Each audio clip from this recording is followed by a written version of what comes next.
I want to show you a video of a schoolyard fight. The video was taken by a student at Lindsay Thurber Comprehensive High School in Red Deer, Alberta. Now this fight matters because it's between Syrian refugee students and Canadian students at a Canadian high school. Just watch.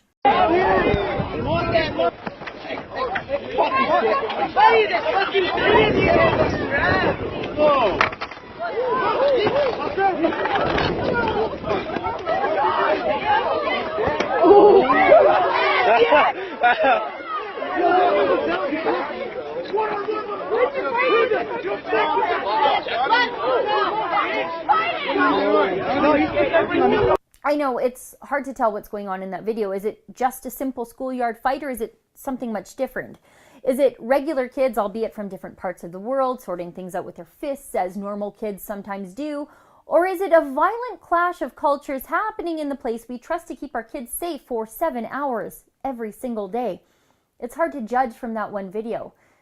And that's the whole problem here. So I'm going to tell you what we do know so far about the fight at Lindsay Thurber High School in Red Deer, Alberta, and then I'm going to tell you where we go from here.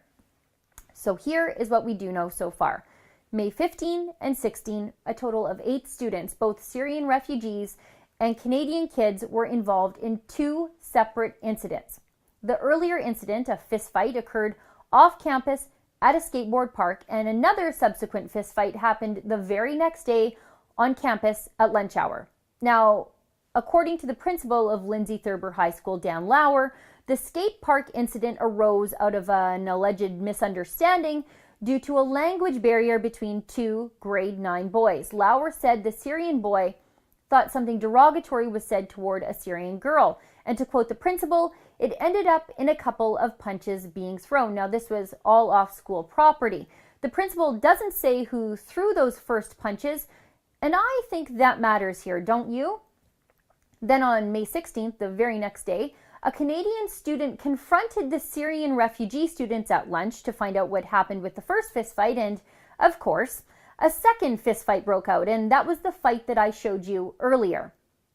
But this is all just according to the principal, who wasn't there for the first fistfight and who seems to be acting as a bit of a spokesperson for these Syrian refugee kids. I want to know more about these 2 incidents, and I bet you do too. Is it really a language barrier at work here, or is it more of a cultural one? Now, I've spoken to one parent who says her son was defending another boy during the lunch hour fight against a gang of Syrian refugee students, and he ended up being suspended for his intervention. The whole series of fights prompted a protest at the school, with about 40 protesters expressing concern about the lack of integration of the Syrian students into our Canadian culture.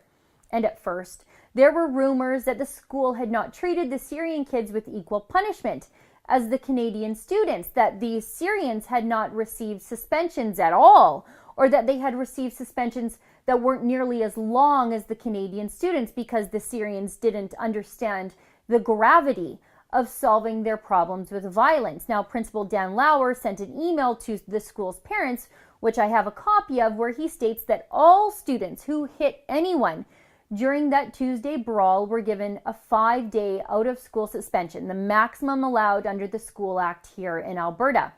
The email went on to talk about inclusion, justice, fairness, and equality, but it left out some things. Some things went unanswered, at least for me.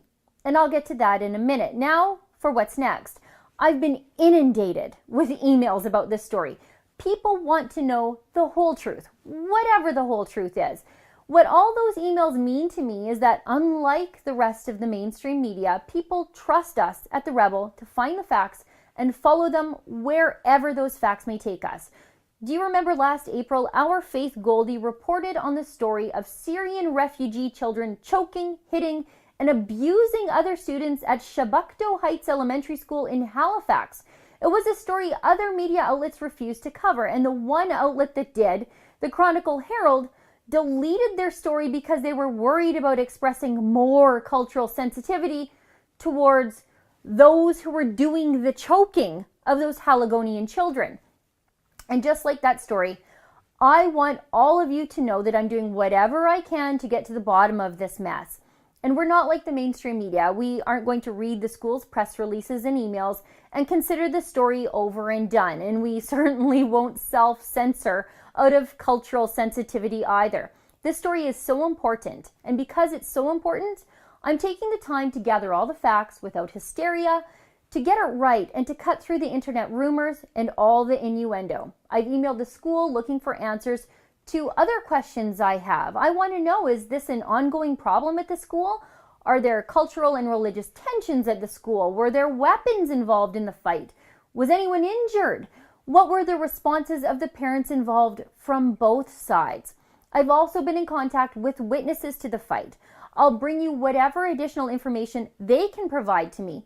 And rest assured, like I always do, I have filed for access to all the relevant documents from the school board, and I'll report on those documents as soon as I get them. Now, I'm a parent.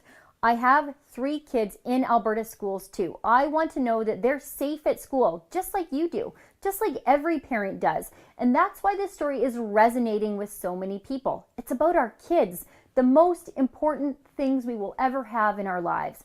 Now, if you have any tips, or if you're a witness to either of these fights, or if you're a parent of one of the students involved in the fights, because I won't talk to your kids without your permission or your consent or your knowledge, please contact us at tips@therebel.media, and I'll do my best to chase down all the tips and all the leads so we can tell Albertans the truth instead of acting as press secretaries for a very worried school board.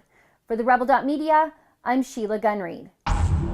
Getting access to government documents can sometimes carry a pretty hefty bill, and we don't get any taxpayer dollars like the CBC. To help cover the costs of our Freedom of Information investigations, go to whatissehiding.com and donate today.